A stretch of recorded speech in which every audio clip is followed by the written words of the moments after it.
C'est ce que je disais tout à l'heure sur une autre diapo. Lisez les graphiques comme des électrocardiogrammes.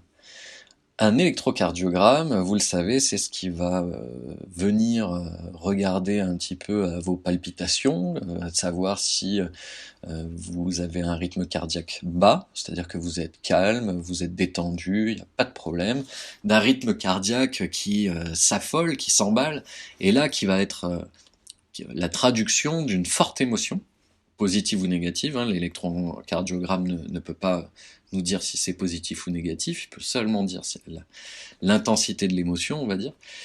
Donc, ne prenez donc pas une bougie, mais une suite de bougies sur les graphiques, si vous travaillez avec des bougies, comme des indicateurs clairs de la psychologie des foules.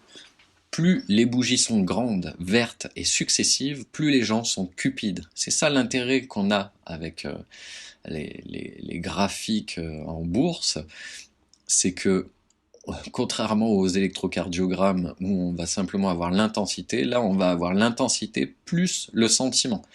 Si ça baisse, si c'est rouge, vous savez que le sentiment est négatif. Si ça monte et si c'est vert, c'est que le sentiment est positif. Et plus ce sera fort, plus vous allez pouvoir corréler ça également aussi avec les sommes et la capitalisation qui est en général sous le graphique, et plus vous aurez une idée précise de l'état dans lequel se trouve le marché. Donc, plus les bougies sont grandes, vertes et successives, plus les gens sont cupides, plus les bougies sont grandes, rouges et se suivent, plus le désespoir se manifeste sur le marché. Donc, de petites bougies qui alternent en couleurs, l'indécision est de mise, les émotions sont au placard, c'est-à-dire ce que je disais tout à l'heure sur une autre diapo. Si vous avez de l'indécision, si vous avez rouge, vert, rouge, vert, rouge, vert avec peu de volatilité, vous êtes face à un actif où ce sont principalement des investisseurs et non pas des personnes qui sont là pour